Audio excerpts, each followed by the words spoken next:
What's up, everybody, and welcome to the latest edition of the Falcons Final Whistle podcast presented by Zaxby's. I'm Scott Bair alongside Terrin, Waack, and Tori McElhaney, and we are coming to you from Mercedes-Benz Stadium shortly after an unwelcome result for the home team, a 31-28 loss to the Minnesota Vikings that pushes the Falcons below 500 for the first time all season.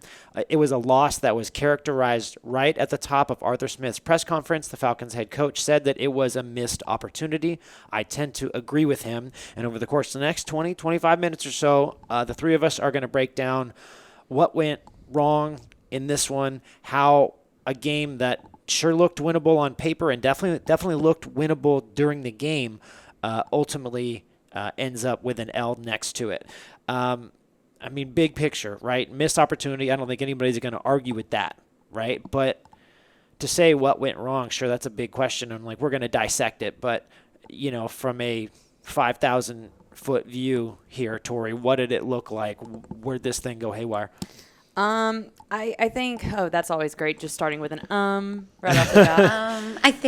I think for me, there was the only person who I could sit up here and say I'm okay with their performance was Younghoe Koo. Yeah. I don't think anybody else, and it goes from coaches to players. I think there's a lot of, from conversations that we had in the locker room, whether it was offensive or defensive players or coaches, Arthur Smith at the podium, I think that everybody knows that this was a loss, that there was apparent issues from everybody. Maybe outside of Younghoe. And when you can't consistently, and Arthur Smith said this in his post-game press conference, when you're not playing in sync, it makes things really difficult. It makes wins really hard to come by when one group, one unit is playing really well, but the other doesn't back it up. And I even wrote in my notebook at some point, it's like for every good thing this team does, there's a counterpunch of something that goes wrong, or something that just doesn't, not even goes wrong, but something that happens that is either misfortunate or you would like to have that moment back. And I think for me, that's the big picture, is like at some point this team, the only way that it can reach its full potential is if it becomes a team that plays in sync, when it becomes a team that the not so good moments don't outweigh the good moments. Do you think, going back to your analogy there, where something good happens, something bad happens, is it one step forward, two steps back, or is it one and one? I guess it depends on the moment. And I think it depends on, if you look at the turnovers and you have Bijan Robinson fumble and then the defense gives up an 18-yard scramble from Josh Dobbs. That to me is, 3 steps backwards. Yeah. And there's no good that comes from that. So I don't know. I don't think I can sit here and say, every single time something bad happens, it's 2 steps backwards or it offsets. To me, it more in line offsets each other. What really puts it in perspective for me, I remember turning to Scott at one point being like, how is this a 1-point game? Because the Falcons at that point had 3-4 scoring drives on the Vikings, but then the Vikings make 1 touchdown, and they're within a point. Yeah. It's because you just keep putting up field goals or a random safety. Well, here's the thing. Twist. I'll go back to something that one of my favorite people, Dean Pease, used to say all the time. He used to say, yards don't matter, touchdowns do. And nothing is more apparent to back up that statement as this Falcons team in the last few weeks, where they are, if we're going total yards-wise, they're putting up huge numbers in terms of how many yards they are accumulating as an offense, but they are not punching the ball in. And at the end of the day, all of those yards to me are a waste of time. Oh yeah, I don't care. That's fair. I don't care that you put up 400 total yards if you're not punching the ball in, because at the end of the day, touchdowns matter.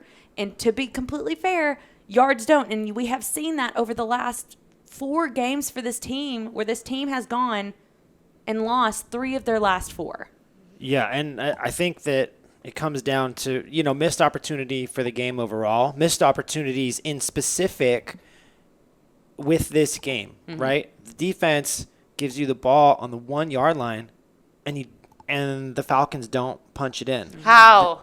Like that blew was my pretty mind. surprising, and I think that when you lose games like this, and Tori, like we can go into more examples, but like when you lose games like this, everything gets questioned, right? Everything, and I think that the Falcons understand the nature of the business and the nature of the opportunity, because they're going to have to hear on SportsCenter and everywhere else on social media about some obvious facts.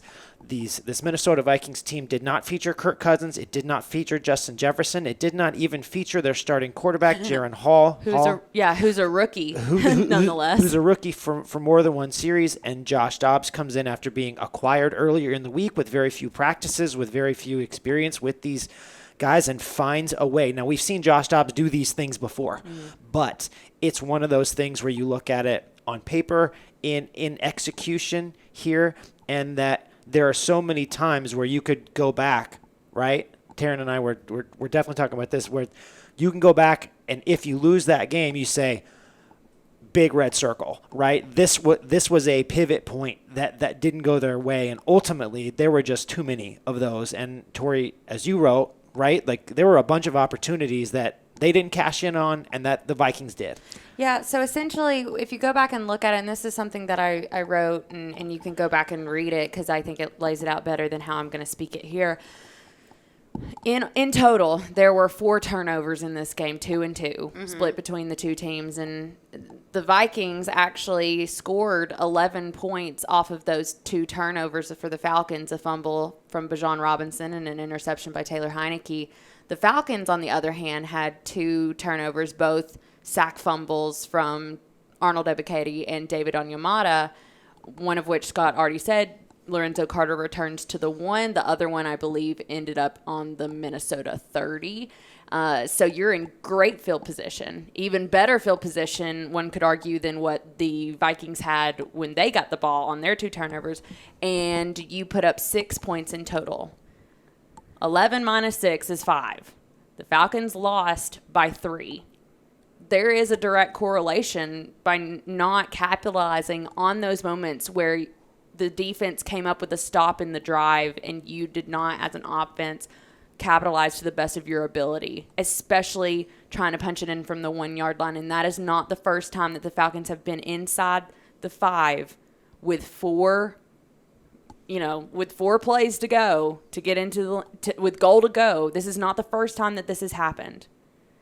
So that's what's frustrating, is that this is a reoccurring issue. And yes, I understand that every game and every moment is an entity in and of itself. But the fact of the matter is the Falcons have been inside the 5-yard line and have not punched it in on a few occasions this season, and that has to change. And I think when you mean frustrating, I think that you're speaking for a lot of people in the locker room. They use that word. Yeah, I mean, Jake Matthews said there is no one in this locker room who is not frustrated. Yeah. So that's kind of like what we mean by that term, is that was expressed over and over and over again, because Jeff Okudah said this too. They hold themselves to a high standard. And I think they don't believe that, from what I grasped, they don't believe that they met that standard in this game.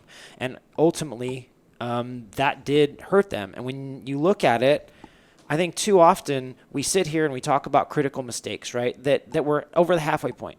And we talk a lot about turnover ratio.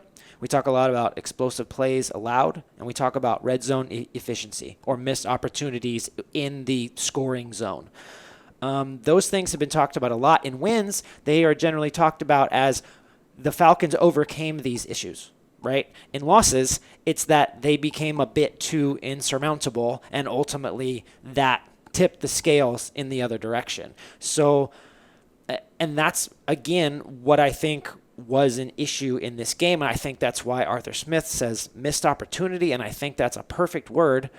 But you say missed opportunity enough, and you're going to look around, and I mean, the Saints offense seems to they've started to figure it out a little bit. They're now in first place. At some point, you're going to look around, and you're not going to have any more opportunities to miss. Yeah, and that, I think, is the real pivot point, and that's why hearing Calais Campbell speak, that wanting to challenge his teammates, wanting to really get back to work, and understanding that they still believe in themselves, they still think that they can get there and get to a point of sync, using Arthur Smith's term. feel like I've been talking forever. But sync is important, right, as they continue to move forward here.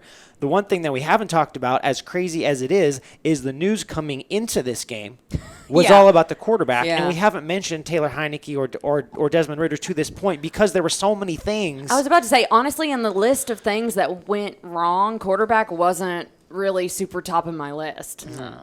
And I think that's why we're just now bringing it up at the, 15-minute mark of this podcast. There was an interception, but other than that, I feel like Taylor did what he had to do, did his job. It wasn't like there were any huge... Yes, it turned into Vikings points, but it's not like everything was in disarray every play. Yeah. I think, too, that when you look at Taylor Heinicke's performance and compare it with kind of the...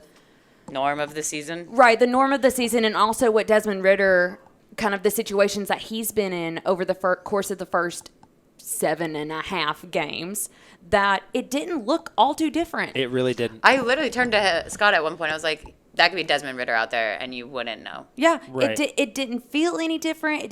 To me, it didn't really look any different. It wasn't like in the Tennessee game where Desmond Ridder comes out and Taylor Heinicke comes in, and then And it was a spark. It felt like there was a spark, and it felt like there was this huge difference in production. And I understand that in the second half, I think the play call looked a little different. Protection looked a little different. Routes looked a little different. So I do think, and the run game started to pick up, so that does help you as a quarterback. But when you look at this game in its totality against the Vikings, it was just kind of like, I don't think Desmond Ridder could have gone out there and done any better, any worse. It Right. felt very just like, yep, this is what it is. And I think that just goes back to the question of how the not just the roster, but how this offense is constructed and how you can best get the most out of this offense that you've put together. Yeah, and Arthur Smith didn't want to name a starting quarterback for Week 10. Taylor didn't want to comment on it either. Right. That's and it could be another. It could be that Arthur answers the question on Monday. He on Sundays, if you watch his press conferences, it's like he's replaying the game in his head. Like his brain is going like 1,000,000 miles an hour. And then I think on Mondays, after he's had a chance, and we've talked about this internally, but then on Mondays he has had a chance to process it, and he can be super objective. And I think we should get a lot of good insight, whether it's about the quarterback or just about this game. On Monday. So Taylor Heinicke. I will say this, and I'll ask Terrin this too. Like, I know post-game Arthur talked a lot about Taylor Heinicke being good on third down for this team. And that was something that he went on. 56%. Yeah, that's something that he said. And I was just curious to both of y'all when you were kind of analyzing his performance, and even though touchdowns weren't scored, were there things that he did, like what Arthur's saying, that third down, he did well in third down situations?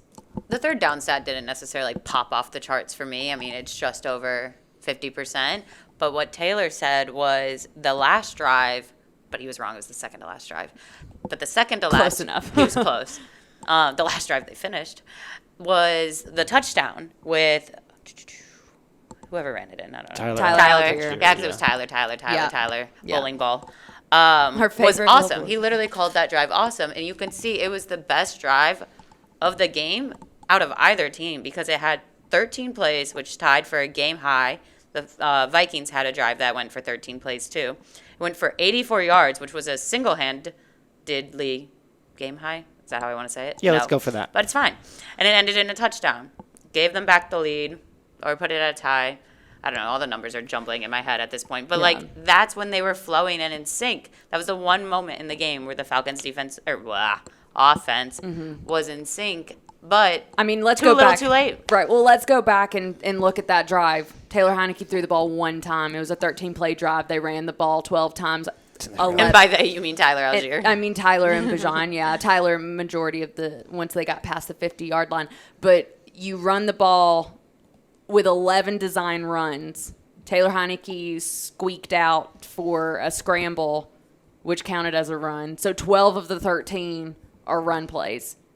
And they were efficient as heck. 7, 9, 13, Yeah. 7, So 9. You know? for that, it gave you remnants of the 2022 Falcons team that were just like, we're just going to go run the ball down everybody's throats, do what they want to do. And there's a part of me that wants to get back to that. There's a part of me that when you're on the 1 yard line, and I'm not being critical, though I kind of am, but like when you, I was gonna Arthur say, Smith was asked specifically about the play calling. in Right. that Yeah. moment. That drive that landed in the touchdown from Algier, he had 7 carries in that drive alone. He finished with 12.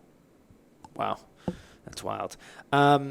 Yeah, so it's just one of those things where I think the Falcons had every right to feel good coming out of it, and when you look at the quotes in here where it's like frustrating and this one stings and missed opportunity, I feel like the players and coaches really encapsulated that well, and I think that's an important thing. Another important thing for you. Everybody, the Falcons had 4 sacks. Guess what that means? That means that because this podcast is brought to you by Zaxby's, they got 4 sacks, which means that you can go to any Atlanta area Zaxby's for a buy one, get one Big Zax Snack meal the day after the game. So that's Monday.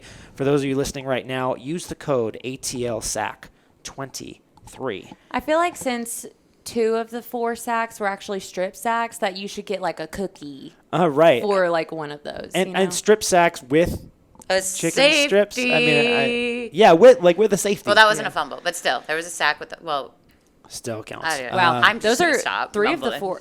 Honestly, in terms of sack production, you get 2 strip sacks and you get a safety. That's a pretty dang good I want day. somebody to make a gif of Calais Campbell doing the cone dance, the safety dance. You mean? Oh yeah. I'm doing the dance. Yeah, You okay. can't see, but You can't see. Tori I can can see. see. It's nice. Yeah, that was the third sack of his career. He's one off tying the NFL record. his third safety. His third safety. He is at 102. Right. Everybody's mind is scrambled. There I has know. been a lot going on. And you know what? Is there anything else that we need to kind of address here? How about this? Look. Can I hit my fun stat? Yeah. Let's do it. Ooh, kicker Younghoe Koo is responsible for 43.3% of the Falcons' points this year in total. He has single-handedly been responsible for 72 points. The Falcons have put up 166 overall. Wow. Here's the thing about that stat is like, I'm just like, I'm just like shaking with like anticipation or whatever. But like with that stat, it's like, great, yippee for Younghoe. I'm really But happy. that's not how this is supposed to work. Right, I'm really happy for Younghoe Koo. I think Younghoe Koo is great. I think Atlanta Falcons fans should be so excited and so happy that they have Younghoe Koo as their kicker. But Touchdowns matter more. touchdowns, You turn 6 points. one of those field goals into a touchdown, Falcons win. You feel so different, and that's what I wrote. So you feel so different if you're punching the ball in again. Right. Do you think he ooh. ices his leg after a game with 4 field goals? With a 52-yarder, a 54-yarder, Right. a super long PAT? Yeah. This guy was automatic. That's the why he whole should thing. become a switch kicker, so you don't wear one leg out. Oh, wow. This thing is going off the rails. You should end it Definitely. now. But I do want to just for notes, right? Because we were talking about play calls down by the 1, right? Just Arthur Smith was saying that they were trying to get outside because the Vikings moved their goal line front. They stunted it and tried to bully up. It's a thing that they've done. They wanted to get outside. We didn't get outside, and that's what they were trying to do. That's why they were trying to kind of extend things outward. That's what he said about that specific thing. Right. So just moving forward, obviously, it's one of those things where it's about reacting well. I don't know this to be true, but it's very possible that Kyler Murray makes his debut on Sunday. Well, here's the thing. Don't let one loss become 2 losses. And And that's the most important thing. At this point, the loss to Tennessee bled in, I think, to this loss against the Vikings. So don't let 2 losses become 3 losses. I think Taylor Heinicke said it best. He said, this week is really going to test our character because it's right before the bye. Yeah. You are off back-to-back losses. You don't want to go into the bye with 3, Yeah. And you would be 6-4 at that point. and then you're just sitting around for a week. Right. That you want to go out on a high note. You want to keep pace with New Orleans, which is the only team in the NFC South above 500 right now. And Jeff Okudah also talked about this, and he says, this team, I have no doubt in my mind that we're going to have a proper response in Arizona next week. It will be fascinating to see what the Falcons do and say over the course of the practice week as they head towards their lone Western trip, let's call it that.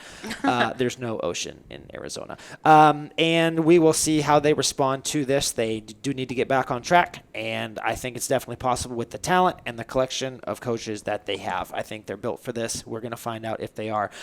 Scott, for Tori and Terrin, we will talk to you again next week. Bye. Bye.